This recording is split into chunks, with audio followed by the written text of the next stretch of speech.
Assalamualaikum and hello everyone. I am Hajira from இலங்கை சமையல். நாம் இன்றைக்கி ரொம்ப சுலபமான முறையில் இன்ஸ்டன்ட் பால் ஆப்பம் போய்டு நீங்களுக்கு வீட்டிலேயே தயாரித்து எடுக்கலாம். மாவரைச்சி கஷ்டப்படாமல் ரொம்ப சுலபமாக பண்ணி எடுத்துக்கலாம்.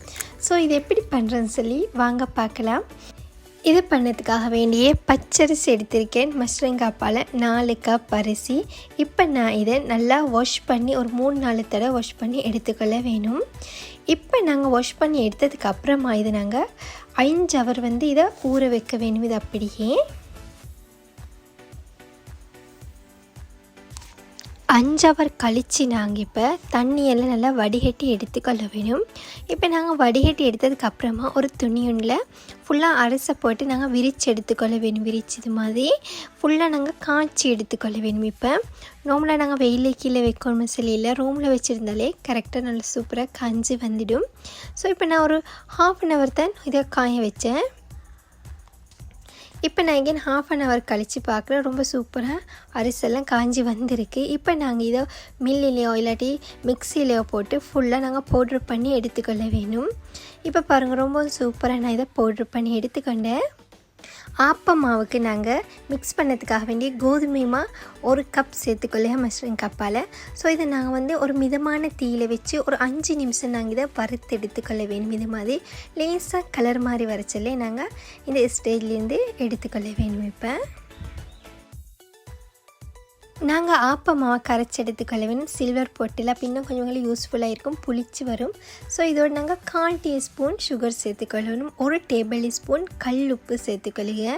அண்ட் இதோட க்ரீம் கேக்கர் பிஸ்கட் 4 பிஸ்கட் இது மாதிரி நல்லா பவுட்ரு பண்ணி இதோட சேர்த்துக்கொள்ளணும். க்ரீம் கேக்கர் பிஸ்கட் சேர்க்குறதால நல்லா ஆப்பம் கிறிஸ்பியாக இருக்கும். க்ரீம் கேக்கர் பிஸ்கட்டுக்கு பதிலாக உங்களுக்கு பட்டர்ஸ்காட்ச் அப்படி இல்லாட்டி மாரி பிஸ்கட் அது கூட உங்களுக்கு சேர்த்துக்கொள்ள இயலும். இப்போ இதோடு நாங்கள் வறுத்து வச்சுருந்த கோதுமை மாவையும் சேர்த்துக்கொள்ளுங்க. இப்போ இதோடு நான் நல்லா காஞ்ச தேங்காய் தண்ணி சேர்த்துக்கொள்ள வேணும். தேங்காய் தண்ணி சேர்க்குறதால எங்களோட ஆப்பம் ரொம்ப சூப்பராக புளிச்சு வரும். அதுக்காக வேண்டி தான் சேர்த்துக்கொள்ளுங்க. இப்போ நான் இதோட ஒரு பாதி தேங்காயோட ஃபர்ஸ்ட் பாலை சேர்த்துக்கொள்ளுங்க. உங்களுக்கு பாலுக்கு பதிலாக ஃபுல்லாக தேங்காய் தண்ணியில் கூட உங்களுக்கு பிசைஞ்சு எடுத்துக்கொள்ளும். ஸோ இப்போ நான் சேர்த்ததுக்கு அப்புறமா இதை நல்லா கைகளால் தான் இதை பிசைஞ்சு எடுத்துக்கொள்ளணும். நாங்கள் ஸ்பூன்கள் போட்டு பிசைஞ்சு எடுத்துக்கொள்ளையில் கையால் பிசையும் போது நல்லா நுரைச்சிங்களே புளிச்சு வரும் ஆப்பம் மாவு.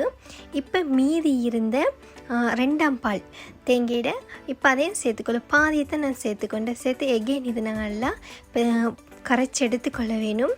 இப்போ பாருங்கள், நல்லா திக்காக இருக்குது. இன்னும் கொஞ்சம் லிக்விடாக வேணுமென்றால் பாதி இருந்த பாலையும் சேர்த்துக்கொள்ளுங்க. இப்போ நாங்கள் இதை நல்லா கையால் கரைச்சி எடுத்துக்கொள்ள வேணும். தேங்காய் தண்ணி சேர்க்கிறதால எங்களுக்கு ஆப்பச்சோடு சேர்க்க தேவையில்லை. அப்போ சூப்பராக எங்களுக்கு புளிச்சு வரும். இப்போ பாருங்கள், இந்த அளவில் தான் ஆப்பம் மாவை நான் ஃபுல்லாக மிக்ஸ் பண்ணல கைகளால் கரைச்சி எடுத்தாச்சு. இந்த அளவில் தான் கைக்கு எடுத்து பார்த்தா இருக்க வேணும், லேசாக லிக்விட் மாதிரி இருக்க வேணும். ஸோ இப்போ இது நாங்கள் குறைந்தது 8 ஹவர் இல்லாட்டி ஓவர் நைட் வைக்க வேணும். இப்போ நான் ஓவர் நைட் கழித்து எகெயின் இதை ஓப்பன் பண்ணி பார்க்குறேன். ஆப்பம் மாவு ரொம்ப சூப்பராக புளிச்சு ரொம்ப அழகாக வந்திருக்கு. இப்போ பாருங்க, நான் கைகளால் எகெயின் எடுத்து காட்டுறேன். அப்புறம் எவ்வளோ திக்னஸ்ஸாக இருக்குது. நாங்கள் லேசாக லிக்விட் மாதிரி இருக்க சில தான் வச்சுருந்தோம். பாருங்கள், ரொம்ப திக்காக இருக்குது ஆப்பம் மாவு. இப்போ நாங்கள் காஞ்ச தேங்காயோட நைட் ஒரு பாதி சேர்த்தோம் தேங்காய் பால். இப்போ எகெயின் மறுபாதி இருந்த தேங்காயோட ஃபர்ஸ்ட் பால் 1 கப் சேர்த்துக்கொள்ள வேணும். சேர்த்து நாங்கள் கைகளால் நல்லா மிக்ஸ் பண்ணிக்கோங்க. இப்போ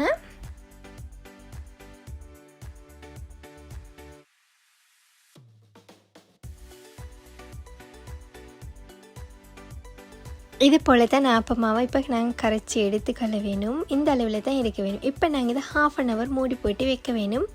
எகெயின் நாங்கள் 1/2 ஹவர் கழித்து நாங்கள் ஆப்பை பண்ணி எடுத்துக்கொள்ள வேணும். இப்போ ஆப்பை தாய்ச்சண்டு எடுத்துக்கோங்க. நல்லா தாய்ச்சி நல்லா சூடானதும் ஒரு பேப்பரில் கொழுப்பு கொஞ்சம் எடுத்து நல்லா ஃபுல்லாக அப்ளை பண்ணணும். இது கொழுப்பு அப்ளை பண்ணதால் எங்களோட ஆப்பை குயிக்காக எங்களுக்கு ரிமூவ் பண்ணி எடுத்துக்கொள்ள இயலும். கொழுப்பு இல்லைன்னா ஆயில் போட்டு எங்களுக்கு அப்ளை பண்ணி எடுத்துக்கோங்க. இப்போ நாங்கள் ஆப்பம் மாவை லேசாக ஒரு மிக்ஸ் பண்ணி எகெயின் இப்போ ஆப்பம் மாவை தாய்ச்சியில் சேர்த்து இப்போ ஒரு 2 சுற்றி எடுத்துக்கொள்ள வேணும். இது போல் இப்போ ஒரு மிதமான தீயில் நாங்கள் ஸ்டவ்வில் வச்சுக்கொள்ள வேணும். இப்போ பாருங்கள் அப்போ ஃபுல்லாக ரெடியாகி வந்திருக்கு. இப்போ நாங்கள் எகெயின் கொஞ்சம் நேரம் வச்சு எடுத்துக்கொள்ள வேணும். இப்போ அப்போ இந்த மாதிரி ஃப்ளட்டான ஸ்பூன் ஒன்று இருந்தால் எங்களுக்கு குயிக்காக ரிமூவ் பண்ணி எடுத்துக்கொள்ளும். மேலும் இது மாதிரி பாருங்கள் ரொம்ப சூப்பராக ரிமூவ் பண்ணி எடுத்துக்கொள்ள. இப்போ நான்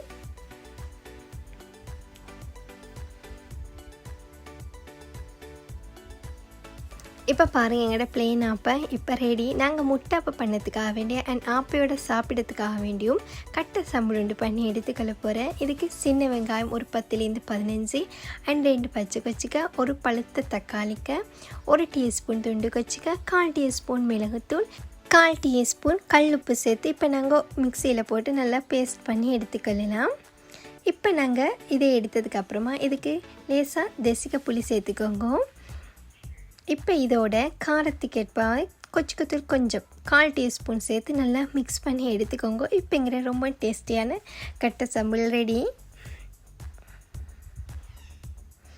இப்போ நாங்கள் முட்டை அப்போ பண்ணதுக்காக வேண்டிய ஒரு பவுலில் ஒரு முட்டை சேர்த்துக்கோங்க. அண்ட் இதோடு நாங்கள் கட்டை சம்பல் பண்ணி எடுத்தோமே அதில் 1 டீஸ்பூன் சேர்த்து நல்லா இதை நாங்கள் பீட் பண்ணி எடுத்துக்கொள்ள வேணும்.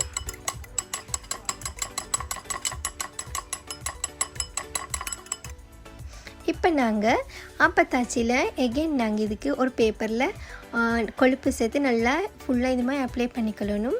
இப்போ ஆப்ப மாவை சேர்த்து இதோட 2 சுற்று சுற்றிக்கோங்க. இப்போ நாங்கள் ஸ்டவ்வில் வச்சதும் 1 நிமிஷம் கழித்து ஓப்பன் பண்ணி இப்போ முட்டை இதோட சேர்த்துக்கொள்ளுக. மறுபடியும் 1 நிமிஷம் கழித்து இப்போ நாங்கள் ஓரளவு வெந்து வந்திருக்கு முட்டை. இப்போ ஃபுல்லாக நாங்கள் இது முட்டையில் ஆப்பையில் கவர் ஆக அளவுக்கு முட்டையை ஃபுல்லாக இது மாதிரி சுற்றி விட்டுக்கோங்க. இப்போ பாருங்கள் முட்டை அப்போ ரெடி, ரொம்ப சூப்பரான. இப்போ நாங்கள் இதை தாச்சிலேருந்து ரிமூவ் பண்ணி எடுத்துக்கொள்ளலாம்.